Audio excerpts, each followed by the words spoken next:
funciona pelo INSS, né? A gente só trabalha com funcionários da prefeitura, porque não é o INSS. Porque não é o INSS. Podcast não é do INSS. Olá, seja muito bem-vindo ao podcast Não é do INSS, é o primeiro podcast 100% feito de RPPS para RPPS. Toda semana a gente tem episódio novo por aqui. E para você que nos ouve, já siga o nosso canal na sua plataforma de streaming de preferência, que você vai receber todas as notificações de novos episódios e ainda ajuda o nosso canal. Se você ainda não nos segue nas redes sociais, é só buscar também pelo @não é do INSS, que estamos nas principais redes sociais. Nessa semana, na nossa mesa virtual aqui, o bate-papo é com a Crédito e Mercado e a gente vai falar sobre o assunto ALM. Para você que não sabe, fica aqui com a gente que a gente vai destrinchar um pouco mais para você que não é dessa área de investimentos. E com a gente aqui, Renan Calamia, consultor de investimentos da Crédito e Mercado. Tudo bom, Renan? Tudo bem? Boa noite, Rafael. Como você tá? Tudo bem? Tudo bem, graças a Deus. Renan, nessa semaninha aí que a gente passou aí com Selic em baixa, Palmeiras ganhando, pra ti é só alegria aí, né? Foi uma boa semana. Foi uma ótima semana, né? Não gosto de comemorar antes, vamos ver o jogo da volta. Ok. Vamos esperar o jogo da volta. E a Selic baixando aí também, foi uma alegria pra vocês aí também, né? Mais do que uma alegria, né? Pegou muita gente de surpresa. Todos esperavam a queda da taxa de juros, mas a 0,5% pegou boa parte do mercado de surpresa. Inclusive, tem tido, nesses últimos 2 dias, alguma reação negativa em relação a até que ponto o Banco Central pode ter entrado em ter tomado essa ação não esperada, né, que é uma ação mais hawkish, como o mercado chama.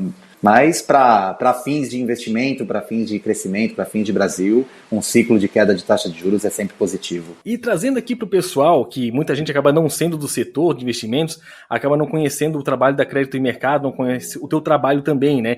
Então, para você passar um pouco para o pessoal, qual que é o trabalho da Crédito e Mercado e qual que é o trabalho do Renan nessa empresa para conseguir trazer de solução para o RPPS? Bom, eu sempre costumo falar que a Crédito e Mercado ela nasceu uma consultoria de investimentos, né?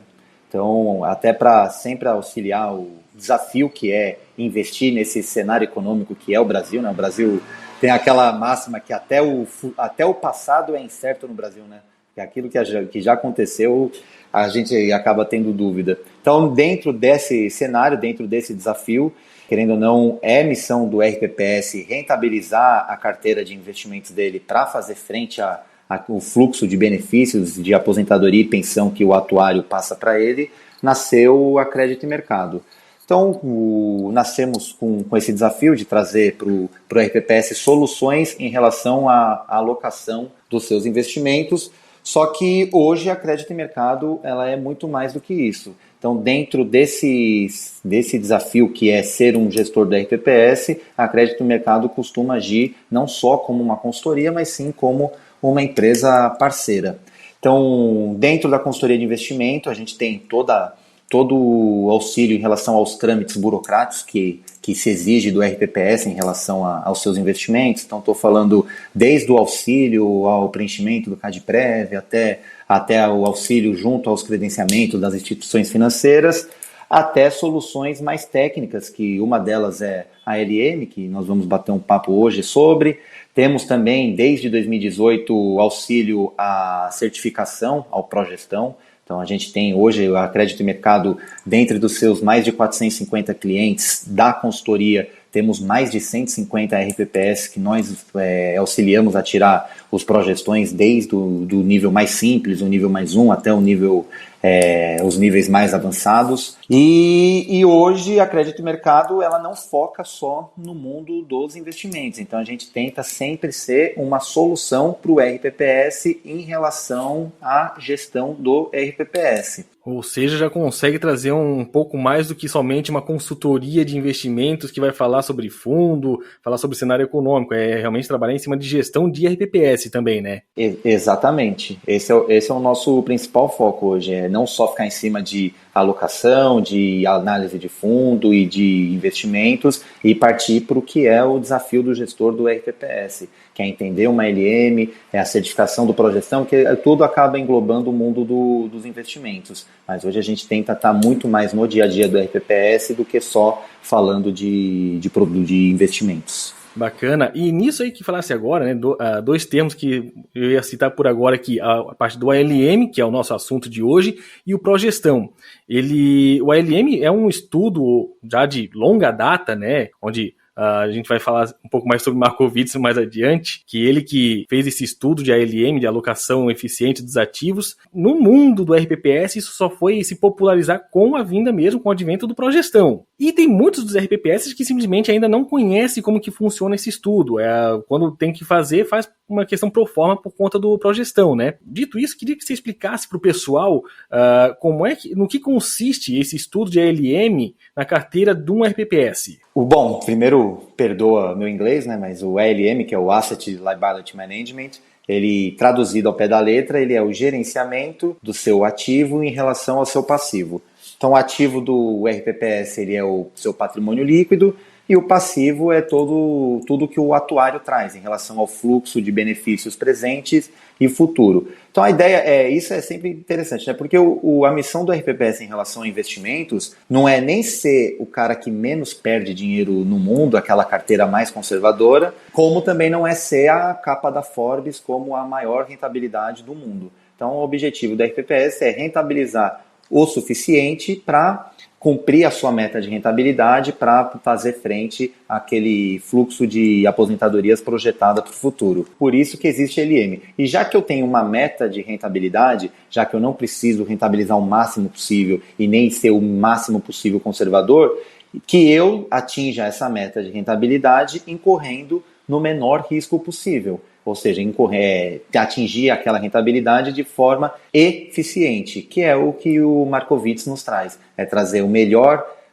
melhor forma de atingir aquele retorno esperado, ou seja, incorrer o menor risco possível. A ALM, para qualquer gestão de previdência, para qualquer gestão que eu tenho um passivo de longo prazo, ele não deveria nem ser opção. Tecnicamente, ele é obrigatório. Eu não tenho condições de fazer uma gestão de RPPS sem antes fazer a sua LM. Se você me perguntasse, Renan, na ordem de prioridade, o que é mais importante na gestão do RPPS, a LM ela é até mais importante do que a própria política de investimentos. Até porque tecnicamente falando, eu não teria condições de montar uma política de investimentos sem ter uma LM calculada antes. Então, a LM é o primeiro passo de uma gestão, o segundo passo seria a política de investimentos. Acho que a melhor forma da gente entender uma LM, eu faço sempre um paralelo com o Waze, né? Eu posso ser o melhor motorista do mundo, eu posso ter o melhor carro do mundo. Se eu entrar no carro e não tiver um endereço para digitar, eu não vou conseguir dirigir, eu não vou sair do lugar. Então, o que é a minha LM?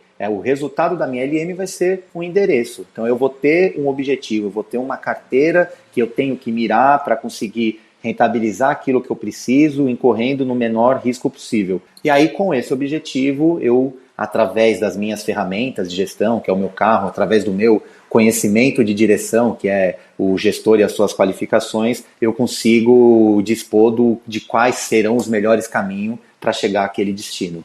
E legal que comentasse também sobre a política de investimentos, que muitos dos RPPS, e eu lembro de ter entrado no RPPS sem ter ainda a LM feita onde eu trabalho hoje, né? Então a gente via lá uma política de investimentos baseada no que a gente já conhecia de produtos, tentando chegar naquele IPCA mais 6, que eu acho que 95% dos RPPS colocava como padrão, né? Ou INPC mais 6, que era o limite percentual. E que aí, hoje, agora com a Secretaria da Previdência, atual Ministério da Previdência, ditando conforme o duration de cada RPPS, qual que é o seu IPCA mais alguma coisa, realmente você ter o ALM te indicando até onde você pode tomar risco, até onde você já começa a tomar risco demais, isso fortalece muito para você ter uma boa política de investimentos, né? Exatamente. Porque se a gente pensar na política de investimento por si só, até porque a alocação que eu vou disponibilizar na política, ela não me ajuda 100% a fazer um controle de risco eficiente. Porque se a gente pensar na política de investimento, principalmente na parte da renda fixa, se você, Rafael, gestor do seu RPPS, amanhã ou depois der a louca e você quiser comprar o título público mais volátil que existe, um IMA B5+, uma NTNB 2055, 2060 e colocar 100% da sua carteira, você vai estar enquadrado. Por quê? Porque a resolução, que é onde se embasa a montagem da política de investimento, principalmente na parte de renda fixa, ela tem uma preocupação de mensurar apenas o risco de crédito. Aí na parte de renda variável, na parte de estruturados, ela tenta dividir em relação ao risco de mercado. Então a LM ela já se faz importante de largada, porque ela é a primeira e principal ferramenta de controle de risco que eu vou ter para o gerenciamento do portfólio do RPPS. Ao longo do estudo de ALM, invariavelmente a gente acaba olhando para trás também, né? Porque o estudo de ALM se baseia nisso, né? Você olhar um pouco para trás ali, ver como que se comportou o mercado e dali ter uma tendência para um futuro de longo prazo e você conseguir fazer esse estudo trazendo a fronteira eficiente que o Markowitz trazia no estudo de ALM, né? Até que ponto que os eventos como a pandemia que a gente teve há alguns anos atrás aí, ainda impactam esses estudos de ALM que são elaborados atualmente? Bom, sempre impactam. Eu dou muito exemplo relacionado com carro, mas como um bom paulistano eu odeio dirigir, tá? Porque é bastante trânsito. Mas eu não consigo dirigir um carro sem um retrovisor. Então é muito importante o Markowitz, por quê? Porque ele vai me trazer como base daquilo que eu espero para o futuro, aquilo que eu vivi no passado. Eu acho importante, eu vou falar alguns termos mais técnicos, até para definir um pouquinho daquilo que a Crédito em Mercado entende como LM e como que a Crédito em Mercado desenha a sua LM. Porque a LM ela é um conceito, né? Eu não tenho um manual de ALM. Nós utilizamos, por exemplo, Markowitz como LM, mas eu posso facilmente desenvolver uma LM com outras modelagens. Como existem por aí, é que Markowitz é uma opção nossa. Então, na hora que a gente utiliza Markowitz, a gente utiliza o que é a estatística, o que os estudos chamam de modelo determinístico, que é esse que eu já tenho determinado a relação risco e retorno das variáveis. E o que determina essa relação é exatamente aquilo que eu vivo no passado. Então, um evento igual ao de 2020 é um evento que a gente chama como um outlier, que é aquele evento que eu tenho basamento técnico para expurgar ele da minha amostra. Então, eu utilizo a relação risco e retorno de 3, 5, 7, até 10 anos, a depender da variável que eu estou analisando. E quando eu rodo esse modelo dentro do nosso software de controle de fronteira eficiente, ele por si só ele tem o potencial de identificar o que não seria um outlier e recalcular esse modelo expurgando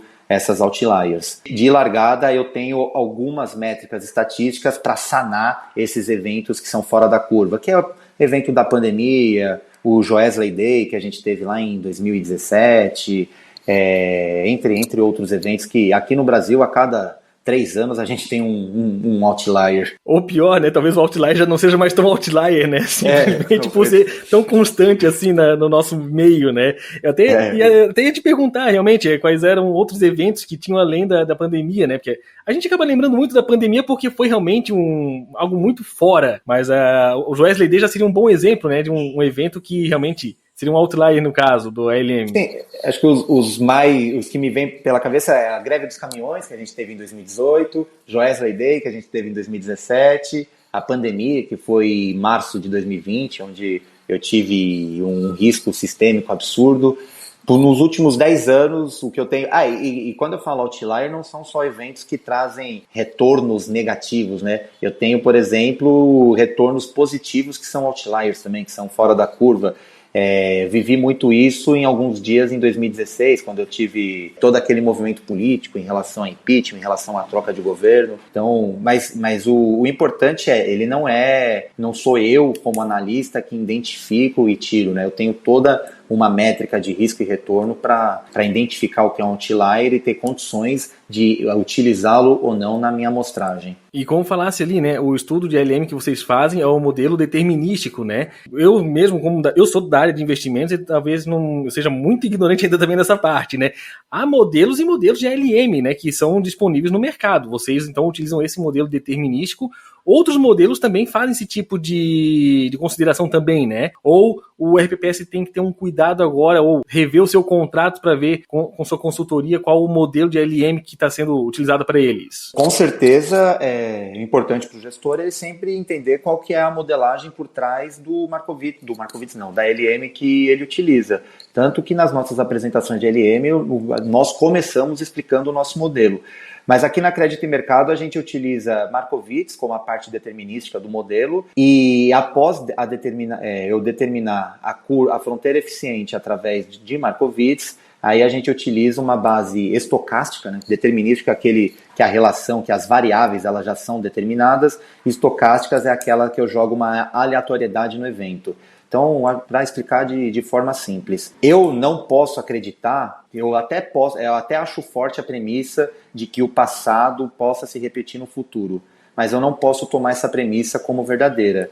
Então, o que eu utilizo? Eu utilizo a relação risco e retorno dessas variáveis, junto com a minha expectativa de algumas variáveis determinadas para o futuro. Então, eu pego as mais simples, que são aquelas que o próprio relatório Focus já traz, como IPCA, PIB, dólar e Selic, e dentro dessa expectativa eu trago o quanto que essas variáveis poderão render no futuro.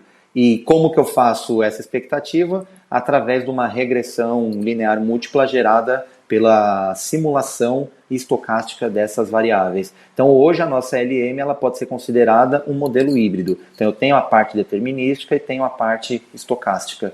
Mas tudo isso é para não fugir do técnico, tá? Ouvindo assim, né, falando sobre o OLM e como que ele é elaborado, primeiro a gente já vê que ele não é nada fácil. Para quem também pega um pouco mais do outro assunto, a avaliação atuarial ela é tão complicada de se modelar quanto o OLM, porque é utilizar de premissas pretéritas para você trazer uma projeção futura. Não é fácil você trazer isso, tanto com vidas como é lá na avaliação atuarial, como aqui na parte nossa aqui de investimentos, né? Exatamente. O atuário não é a nossa praia, não é o nosso dia a dia, mas passa pelo estudo de ALM uma análise do cálculo atuarial. Quando eu falo análise, é simplesmente entendimento do fluxo, entendimento das premissas. E com certeza, tanto que, por definição, todas as premissas utilizadas pelo atuário, elas têm que ser aprovada pelo gestor, tem que ser aprovada pelo executivo, tem que ser aprovada por todas as partes interessadas. Por isso que é importante também o RPPS, ao contratar a sua LM, ele entender qual é o modelo que está sendo utilizado. Até para eu ter o casamento daquele modelo com aquela expectativa que ele tem em relação à sua ALM. Essa teoria moderna de portfólio, né, de Markowitz, ela trata sobre diversificação de ativos, né? Ativos de renda fixa, ativos de renda variável, ativos diversos. E a gente ouve de alguns RPPS que, na tratativa dada aos títulos públicos, que hoje, quando você marca na curva, né, você leva ele até o vencimento, ele, entre aspas, ele maquiaria essa volatilidade, trazendo como vol zero para a carteira naquele investimento, né? E aí a gente trataria um pouco mais sobre você tratar o título público como sendo sempre marcação a mercado ou marcação à curva, ou seja, você você recebe essa volatilidade do mercado do dia a dia ou você leva direto ali a vencimento, né? Qual o impacto que vocês veem sobre essa marcação da curva dos títulos públicos que os RPPS estão fazendo para você ter um ALM com uma vol muito mais baixa do que você seria em ter um título público marcado a mercado? Tem esse entendimento, ele não é um entendimento incorreto, mas ele não é completo, ele não é 100% correto, de que a LM serve para auxiliar o RPPS a marcar o título na curva ou não, e o quanto que ele pode marcar na curva. Então, realmente, o ALM ela é uma ferramenta para eu gerenciar risco e para eu, através desse gerenciamento de risco, eu ver o quanto que eu posso incorrer para buscar o meu retorno. E parte desse risco, ele não é risco de mercado, ele é risco de crédito ou risco de liquidez. Então, o que a gente entende dessa modelagem? Quando eu falo de Markowitz e falo de regressão linear múltipla, eu estou mensurando faixas de risco de mercado. Então, eu estou falando o quanto compete para cada ativo de acordo com a expectativa de fluxo futuro em relação ao risco e retorno de cada uma das faixas de ativos disponíveis para o RPPS. Então, IMAB, Ibovespa, que é renda variável, multimercado, CDI, que é a faixa livre de risco de mercado, o quanto que eu posso chegar no máximo em cada um para buscar o meu portfólio ideal de acordo com toda a modelagem que a gente já explicou. Dentro dessa modelagem de Markowitz, eu tenho condições de desenvolver o que eu chamo do inglês também, que é o cash flow matching, que é ou a imunização de passivo. Eu tenho condições de desenvolver o quanto que eu posso alocar em cada uma das faixas de título público, por exemplo, e aqui é bem interessante, eu consigo fazer imunização de passivo, no caso do RPPS, com as NTN-B, por quê? Porque atuarialmente falando, o passivo do RPPS ele é corrigido a IPCA, ele é corrigido a taxas reais de crescimento, né? O IPCA mais uma taxa real.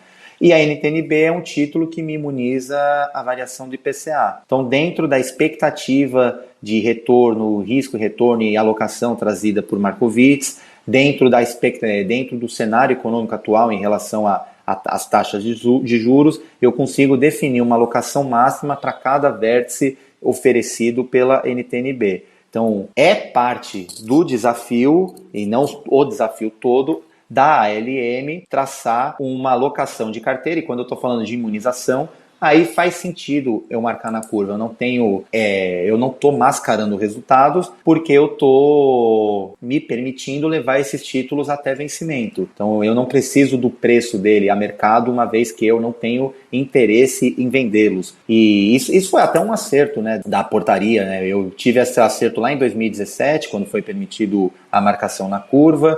E agora, a 1467 em 2022, expandiu esse acerto para outros ativos, né? Então, se eu tiver, por exemplo, um fundo que não tem liquidez, que eu tenha interesse de levar para longo prazo, que eu não tenho interesse em vendê-lo, e eu tiver condições de marcá-lo ele de outra forma que não seja mercado, hoje a 1467 ela traz essa permissão.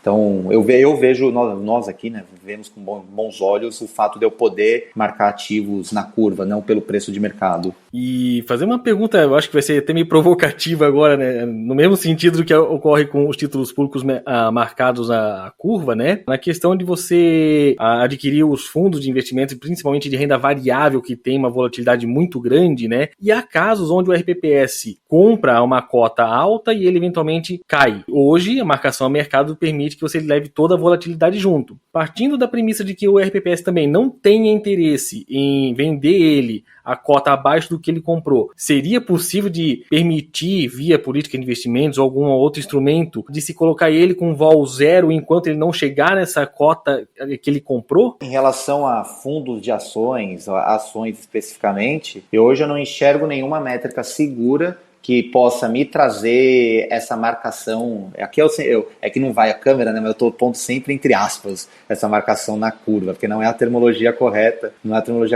em relação a ações. Mas eu tenho um bom exemplo, que não é uma ação, mas é parecida, que é a questão dos fundos imobiliários. Então, fundos imobiliários, eles funcionam como uma ação, eles têm um ticker lá no Ibovespa, que é o que me traz o preço a mercado dele. Se eu for lá na CVM, eu vou entrar nesse mesmo CNPJ desse mesmo fundo e vou enxergar a cota patrimonial, que é o paralelo do marcação na curva dos fundos imobiliários. Então, no caso do RPPS, que ele não tem, por exemplo, interesse em desinvestir aquele fundo imobiliário, hoje ele já tem condições já é permitido, né, diferente da 402 que obrigava a marcar mercado, a 1467 permite você classificar como ativo para o vencimento e marcar pela cota patrimonial. Então hoje a gente já tem essa leitura na 1467. Agora, em relação a ações, a fundos de ações, do mesmo jeito que é muito difícil eu trazer o risco de mercado de um fundo de crédito, é muito difícil tirar o risco de mercado de um fundo de ações. Então é permitido, mas eu não enxergo o modelo hoje que me traga segurança para fazer isso. Perfeito, até eu trago essa pergunta porque realmente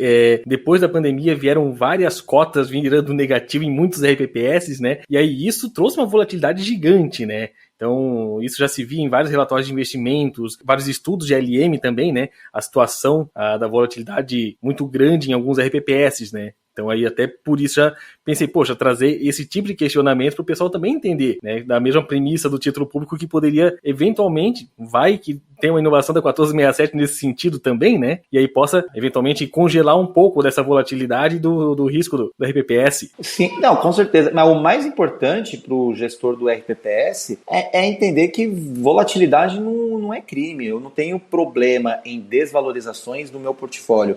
Até porque a minha gestão ela é de longo prazo e a mensuração da meta anual não é um veículo para eu punir ou para eu definir o bom ou o mau gestor. Tanto que eu não tenho em nenhuma legislação uma punição para quem não cumpriu uma meta de rentabilidade definida no ano. O único motivo de eu ter que definir metas anuais é para eu não perder a sensibilidade do passivo. Eu não posso simplesmente, vou fazer uma gestão hoje que eu tenho que rentabilizar X em 20 anos. Aí eu chego daqui 20 anos, não consegui. Aí talvez seja tarde para eu resolver o problema. Então eu trago esse feeling anual para todo momento eu ter condições de corrigir o meu risco do passivo, né? Seja com, aí eu estou falando de abatimento de déficit atuarial, seja com aumento de alíquota, seja com ou segregação de massa, seja qual for o veículo para eu diminuir o déficit uma vez que o mercado não está me entregando soluções para isso.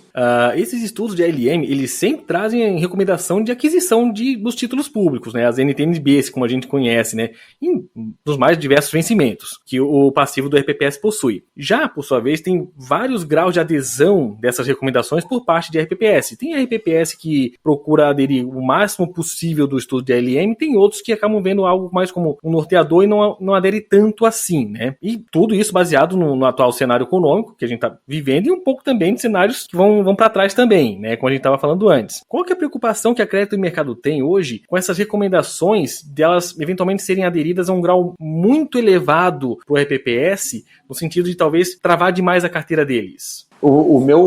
Na verdade, a nossa preocupação ela é gigante, mas não é nem em relação à liquidez, porque mesmo que eu marque as NTNB na curva, a 1467 ela me traz alternativas de troca de marcação. Então amanhã ou depois, se eu tiver que trocar a marcação, eu posso marcar mercado, contabilizar o lucro ou prejuízo e vender. O meu ponto é que todo ALM ele utiliza o fluxo futuro de receitas definida no cálculo atuarial. E lá na definição do fluxo de receitas está o aporte patronal, o aporte do servidor e o aporte suplementar se o RPPS tiver. E nenhum modelo, pelo menos nenhum que nós conhecemos, traz métricas de mensuração de risco de crédito do ente federativo, porque ele existe e ele é um risco que a gente não pode ignorar. Eu estou assumindo que tudo que está naquele cálculo atuarial vai ser pago bonitinho, mês a mês, e a prefeitura nunca vai atrasar, e eu não vou ter problemas de caixa na prefeitura. E para gente que, eu pelo menos estou há mais de 10 anos nesse mercado, mais de 450 clientes, eu sei que não é assim. É muito mais fácil eu ter um atraso, é muito mais fácil aquilo não ser cumprido do que ser cumprido. Então, a nossa preocupação, e por isso que a gente adota um modelo conservador em relação à imunização do passivo, em relação à sugestão de alocações da NTNB, é muito por conta desse risco hoje pouco mensurado pelo mercado em relação ao risco de crédito do ente federativo. Ou seja, aí a gente volta a falar um pouco também sobre a avaliação atuarial e o que ele impacta para o estudo de LM, né? Para ver como o negócio é complexo mesmo. Não é simplesmente a cabeça, por exemplo, da Crédito e Mercado trazendo aqui, não, você pode comprar 50% NTNB 2050, 55, tá tudo certo. Isso vem de outros estudos em conjunto para vocês. Com certeza. Fazer uma fala de atuário aqui, né? Tudo passa por uma base de dados bem feita. Se eu não tiver uma base de dados lá bem feita, eu não vou ter um cálculo atuarial bem feito, não vou ter uma LM bem feita, não vou ter uma política de investimento bem feita. No final, o gestor está deliberando junto com o seu conselho administrativo, junto com o seu comitê, soluções embasadas em dados não reais. Então, tudo parte pela base, tudo parte pelo cálculo atuarial, sim. É muito importante para a gente. Mas o que a gente vê muito são soluções atuariais que muitas vezes a sensibilidade que nós temos é que isso pensando em contabilidade pública, em orçamento público, ela possa não parar em pé no longo prazo. Então, por isso que a Crédito e Mercado, quando desenvolveu a sua LM, ela adotou premissas conservadoras em relação à alocação de NTNBs na curva ou de investimentos de baixa liquidez. Trazendo aqui uma última pergunta para a gente aqui no nosso episódio de hoje, é senso comum, né, que a alocação dos recursos ela passa por essa mitigação de riscos, né? Então, para quem está nos ouvindo aqui e não é da área de investimento, já viu que o LM ele vai trazer essa mitigação de riscos. Afinal de contas, a volatilidade ela é vilã da rentabilidade dos RPPS? Não, quando a gente fala, eu falo até o contrário. Na verdade, a volatilidade ela é amiga do investidor de longo prazo. Quando o preço da bolsa cai, o gestor do RPPS ele deveria ficar feliz. Por quê? Porque eu estou tendo uma oportunidade de compra. Para um RPPS, não são todos, né? Mas para o RPPS que vive o superávit financeiro, que é aquele que sobra dinheiro no final do mês, ele tem a preocupação de ter produtos para alocar. E quanto mais barato esses produtos tiverem, melhor é para ele. É a mesma coisa de eu estar procurando, lá vai eu com o carro, de eu estar procurando um carro para comprar, eu vou torcer para o preço dele cair, não para o preço dele subir. Então, muitas vezes, aquela rentabilidade negativa que machuca o gestor, que machuca o comitê, o conselho, ela é positiva para o RPPS que está montando posição. Ou seja, nem sempre aquele relatório de investimento no final do mês lá dizendo teve cota negativa, nem sempre é razão para se chorar. Dá para a gente ver um horizonte bom ainda nisso. Exatamente. A questão é essa mesmo. Para quem não tem preocupação em desinvestimento, para os RPPS que hoje ainda são regra, para os RPPS que ainda estão em superávit financeiro, a rentabilidade negativa é motivo para sorrir. Por mais contraditório, por mais que queiram me bater quando eu falo isso, mas é motivo para sorrir, porque eu estou tendo uma oportunidade de compra. Legal, legal. Renan, queria te agradecer muito aí por ter aceitado o convite de conversar com a gente aqui no nosso episódio e queria deixar o espaço aberto para quem quiser entrar em contato com você aí, quem quiser saber um pouco mais sobre os produtos da Crédito e Mercado, como é que pode fazer para entrar em contato com vocês? Podem nos procurar através das nossas redes sociais, nosso Instagram, @Crédito e Mercado, tudo junto, ou através do nosso telefone, que é o 11 3074 9400, ou através do nosso site www.creditoemercado.com.br. Eu também fico à disposição através do Instagram, através do telefone, do nosso site, e-mail. Aqueles que tiverem interesse em entrar em contato comigo, meu Instagram é @RenanFCAL, Renan Foglia Calamia, né? F de faca, C de cebola, A-L de limão. E estamos à disposição para esclarecer dúvidas, independente sendo nosso cliente, não sendo nosso cliente, nosso time de analistas, assim como eu, estamos à disposição para qualquer dúvida, não só em relação a LM, mas para qualquer dúvida em relação a todo esse mundo de investimentos e de RPPS. Legal, Renan, muito obrigado mais uma vez aí por sua participação conosco e obrigado a você que nos acompanhou até aqui. Semana que vem temos episódio novo, então até lá!